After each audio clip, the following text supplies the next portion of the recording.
Officer Daniels thought he was untouchable. He had bullied, harassed, and abused his power for years, especially against black people. So when he saw a black woman in court, he didn't hesitate. He grabbed her, pushed her, humiliated her, in front of the judge, in front of witnesses. He made sure she knew who was in charge. But then, she reached into her jacket, pulled out a badge. The courtroom fell silent. Daniels staggered back, his face turning pale. Because this wasn't just any black woman. The truth froze everyone in the court. The courtroom buzzed with quiet murmurs as the judge prepared to give the final ruling. Officer Daniels stood with his usual smug arrogance, his uniform crisp, his badge gleaming under the fluorescent lights. He had done this dozens of times before, testified against people he had arrested, many of whom had the misfortune of being black in a city where cops like him thrived on unchecked power. Today was no different. Or so he thought. In the back of the courtroom, the doors swung open. A woman in a sleek black suit stepped in, moving with quiet authority. She carried herself with the confidence of someone who knew her presence alone demanded respect. She took a seat in the gallery, her sharp eyes locked onto Daniels as he continued to spew his testimony. Daniels noticed her almost immediately. His gaze flickered with a mix of annoyance and condescension. Another black woman, probably someone's relative hoping for a miracle. He smirked, turning back to the judge. Then she stood up. Daniels stiffened, narrowing his eyes. She wasn't just any courtroom observer. There was something about her, the way she held herself. He didn't like it. "Sit down, lady," he barked, taking a few steps toward her. "This isn't your business." The woman met his glare, unmoved. "Excuse me?" Daniels scoffed. He enjoyed these moments, making sure people like her knew their place. He moved closer, his voice dropping to a sneer. "You lost? This ain't the welfare office." A hush fell over the room. The judge's gavel hovered mid-air, shock plastered across his face. A few people gasped audibly. The woman, however, remained completely still. Her dark eyes, piercing and unreadable, never wavered. "Remove your hand," she said, her voice controlled, but with an unmistakable steel edge. Daniel's grip tightened around her arm. "Or what?" he spat, giving her a slight shove. The power trip surged through him. He could already imagine her flustered response, the way she'd shrink away like so many others had. But she didn't. She simply reached into her jacket. Daniel's instincts flared. His muscles tensed as he prepared to react. He knew this move. Someone reaching into their pocket, a sudden motion. He had drawn his gun for less. The entire room held its breath. She pulled out a badge. The air in the courtroom turned to ice. Daniels's smug grin evaporated. His face drained of color, his fingers slipping from her arm as he staggered back a step. The badge gleamed under the overhead lights. But not just any badge. She lifted her chin slightly, her voice calm but unyielding. "Officer Daniels, I am Chief Renee Carter," she announced, her words slicing through the silence like a blade.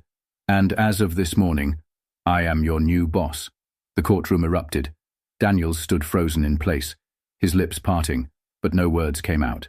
The weight of his actions, his arrogance, his unchecked power, came crashing down on him all at once. The judge's gavel finally came down, but it was drowned out by the whispers, the murmurs, the stunned realization that the world as Daniels knew it had just changed forever. A heavy silence hung over the courtroom. Officer Daniels' breath hitched, his mind scrambling to process what had just happened. His world, his unchecked power, had been built on the belief that people like her, black, composed, untouchable, didn't exist. Chief, his chief. Renee Carter stood tall, her badge still gleaming in the fluorescent light. Daniel's fingers twitched at his sides, his face contorting as he fought to regain control. The judge tapped his gavel. "Order in the court," he commanded, but even he couldn't mask the intrigue simmering beneath his voice. Renee turned to him. "Your Honor, I request a private discussion regarding Officer Daniels' conduct, both today and in his career. I believe it will be relevant to these proceedings." The judge hesitated, studying her. Daniels could practically feel the shift in the room. The power he wielded was slipping through his fingers. "Very well, Chief Carter," the judge finally said. "We'll recess for 15 minutes.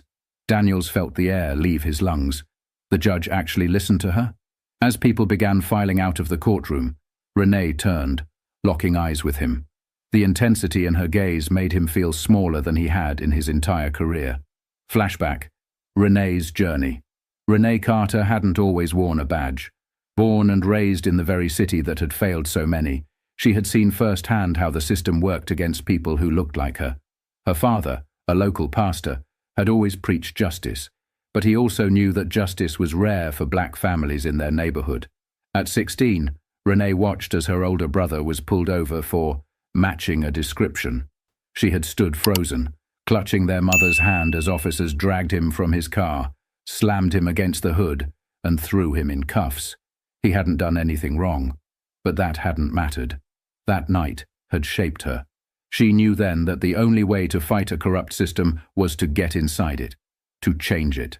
Despite every obstacle, racism in the academy, white officers doubting her authority, superiors questioning her decisions, she had climbed the ranks. And now she was here, the first black female police chief in the city's history, and her first order of business?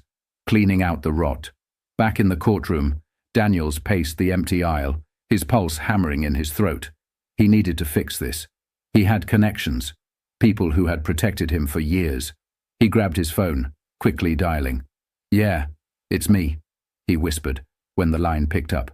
"We have a problem." Renee stood in a private room with the judge and the defense attorney. "Your Honor," she said, placing a thick folder on the table. "Before we continue Jamal's case, I want you to see something." The judge opened it. Inside were records, complaints, lawsuits, excessive force reports, all with one name attached: Officer Daniels. The judge's face darkened. "Why haven't I seen this before?" "Because Daniels was protected," Renee answered simply. "But not anymore." A knock at the door. An officer stepped in, his face uneasy. "Chief Carter, you might want to see this." Renee followed him into the hallway.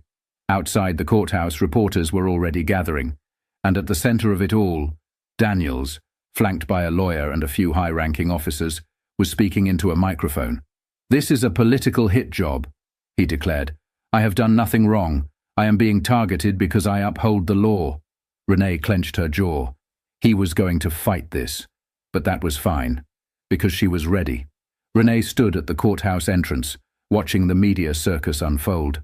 Officer Daniels was already spinning his narrative, playing the victim, framing himself as a dedicated cop under attack. "This is what happens when you do your job," Daniels said, shaking his head in feigned frustration. "I've spent years protecting this city, putting criminals behind bars, and now, because of political games, my career is being destroyed." Renee's fists clenched at her sides. She had seen it before, how men like him twisted reality to turn themselves into martyrs, but this time she wouldn't let the truth be buried. Inside the courthouse, the real battle begins. As Renee re-entered the courtroom, her phone vibrated. A message from Internal Affairs. "Be careful. Daniels still has people protecting him." She sighed, already knowing this wouldn't be an easy fight, but she had prepared for this moment for years. The judge called the session back into order, his gaze flicking between Daniels and Renee. "Chief Carter, I've reviewed the documents you provided," he said. "These are serious allegations." Daniels leaned back in his chair, arms crossed, his confidence returning. "Allegations, Your Honor," he said smoothly. "Nothing proven. And let's be honest, the chief here seems to have a personal vendetta against me." Renee stepped forward. "It's not personal, Officer Daniels. It's justice." She turned to the judge. "Your Honor, I request that all of Officer Daniels's previous excessive force cases be reopened, starting with the case of Jamal Brown." A murmur spread through the courtroom. Daniels' jaw tightened. The judge nodded. "I will take that into consideration. But I must warn you, Chief Carter, reopening these cases will be an uphill battle." Renee's expression remained firm. "I understand, Your Honor, but it's a battle worth fighting." Daniels strikes back. Daniels stormed out of the courthouse, his hands balled into fists. He could feel his power slipping away, and he would not let that happen. "Find me something on her," he barked into his phone as he walked. "Anything. I don't care if you have to dig up her kindergarten report card." A voice on the other end hesitated. "Daniels, you don't get it. This isn't just some political stunt. Carter's got evidence, real evidence." Daniels sneered. "Then we make sure no one sees it." That night, a masked figure broke into the police department's internal evidence room. Files were pulled, computers wiped. By morning, the case against Daniels was thinner, but Renee had anticipated this. When she arrived at the station, she found her office ransacked. Papers scattered, a warning message on her desk. "Back off." She picked up the paper, reading it slowly. Then she smiled. Daniels had just made a fatal mistake. She turned to her assistant. "Get me a warrant. I know exactly where to look." The morning air was thick with tension as Renee stood outside the courthouse, her fingers wrapped around a fresh warrant. The break-in at the department's evidence room had been a desperate move. Daniels was panicking. And when men like him panicked, they got sloppy. Her gut told her that Daniels had an insurance policy, a place where he kept the real dirt hidden. And she knew exactly where to look. A hidden case resurfaces. Renee and her team arrived at Daniels' off-duty storage unit, an unassuming metal door at a rundown facility on the outskirts of town. Armed with the warrant, she watched as officers cut the lock and pulled open the door. Inside were boxes of files, old case documents, and something chilling. A stack of old VHS tapes and USB drives labeled with names, all victims of Officer Daniels. Renee's breath caught in her throat as she picked up one labeled Marcus Avery, 2012. Marcus Avery was a name she knew, a black teenager who had been killed during a routine stop. Daniels had claimed he reached for a weapon, but Renee had always suspected there was more to the story. The case had been buried, deemed justified with no body cam footage available. But now, the missing footage was right here. Her hands shook as she plugged the USB drive into her laptop. Her team huddled around her. The screen flickered to life, showing Daniels' body cam from that night. The truth was worse than she imagined. Daniels had planted a gun on the boy's body. The video showed him casually dropping a weapon next to Marcus's lifeless hand, calling it in as if it were routine. There was no hesitation, no remorse, just another cover-up in a long list of them. The room went silent. One of the officers, a young recruit, swallowed hard. Jesus Christ! Renee's jaw tightened. She had known Daniels was corrupt, but this was murder. And now she had the proof to bring him down. Daniels begins to lose control. Meanwhile, Daniels sat in a dimly lit bar, swirling whiskey in his glass. His phone buzzed. It was his contact in the evidence room. "We have a problem." Daniels stiffened. "What do you mean?" "They found the tapes. They found everything." The glass slipped from his fingers, shattering against the floor. No, that's impossible," he muttered. His mind raced. How could this be happening? His world, the world where he was untouchable, was crumbling. Renee makes her move. That evening, Renee held a press conference on the steps of the precinct. "In my hands," she said, lifting the USB drive, "is undeniable proof that Officer Daniels has been falsifying reports, planting evidence, and covering up his crimes, including the murder of Marcus Avery." Gasps rippled through the crowd. Reporters scrambled to push microphones forward. Daniels, watching from a distance, felt his stomach drop. She wasn't stopping. For the first time in his career, he had no way out. The press conference was everywhere. Every news channel, every headline, every social media platform was flooded with the same shocking revelation. Officer Daniels exposed. Secret footage reveals murder cover-up. Renee stood firm as the cameras flashed, her voice steady as she continued. "This is not just about one bad cop. This is about a system that allowed him to operate without consequence for years. That ends now." Daniels sat frozen in his car, parked in an empty lot on the outskirts of town. His phone buzzed non-stop with messages from fellow officers, his superiors, and the union. Some were telling him to lay low. Others were cutting ties entirely. He clenched his jaw, gripping the steering wheel so hard his knuckles turned white. They were abandoning him. The very system that had protected him for so long was turning its back on him. And then, the final blow. His lawyer called.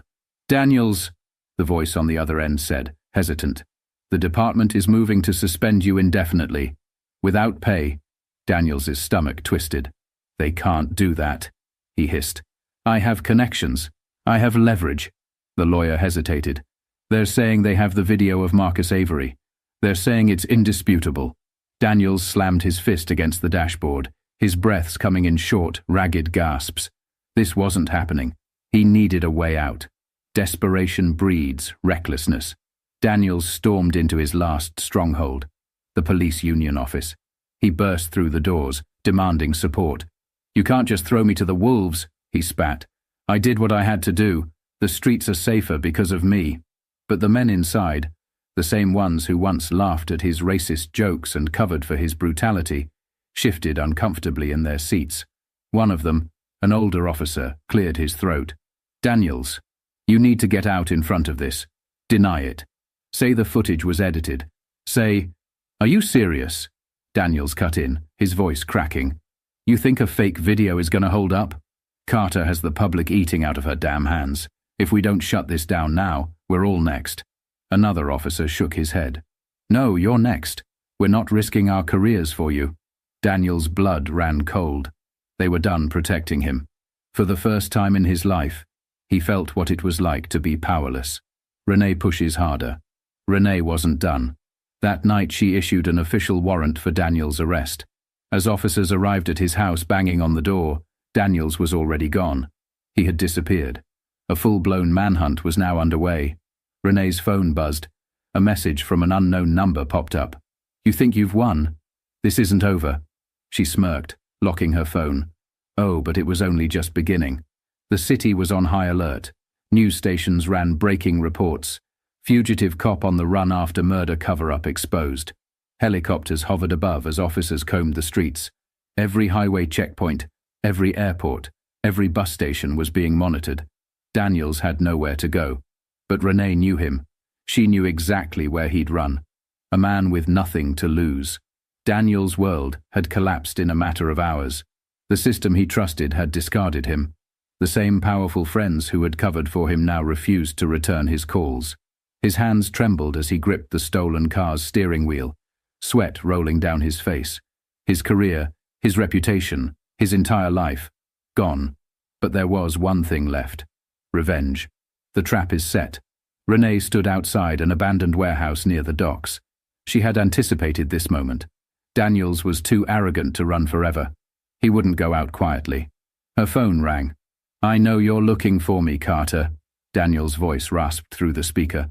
"But you don't know how this ends." Renee didn't blink. "I do, actually. It ends with you in cuffs." A cruel chuckle. "You think you've won? You think bringing me down changes anything? The system made me. And when I'm gone, someone just like me will take my place." Renee's jaw tightened. "No, Daniels. The system let you exist, but change starts today." A rustling sound. Then, the line went dead. She exhaled slowly. He was close. The final showdown. Inside the warehouse, Daniels crouched behind a stack of crates, his stolen service weapon clutched in his hands. He could hear footsteps. Renee had come alone. Good. She stepped into the dimly lit space, her silhouette sharp, unwavering. "Daniels, it's over." Daniels' voice was low, shaking with rage. "You ruined my life." Renee shook her head. "No, you did that." A tense silence. Then, Daniels lunged from the shadows, gun raised. Bang! A single gunshot echoed through the warehouse. Daniels staggered back, his gun clattering to the floor. A red stain spread across his shoulder. His breathing turned ragged as he collapsed against a crate. Renee's gun remained steady in her hands. "I told you it was over." Police sirens wailed outside. Officers flooded in, surrounding Daniels as he slumped to his knees. For the first time, he had no power, no control. One of the arresting officers read him his rights, the same words Daniels had coldly recited to countless innocent men before. As they dragged him away, Daniels lifted his head, locking eyes with Renee one last time. Pure hatred. But beneath it, fear. And for Renee, victory. But not just for her. For every victim Daniels thought would never get justice. Daniels sat in the cold interrogation room, his once pristine uniform replaced with an orange jumpsuit. His hands, now cuffed, twitched against the metal table. He had spent his entire career terrorizing others in rooms just like this. But now, he was the one waiting.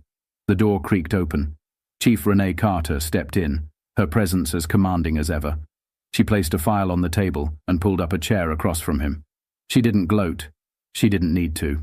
Daniels scoffed, forcing a smirk. "Enjoying your little victory." Renee remained silent, opening the file.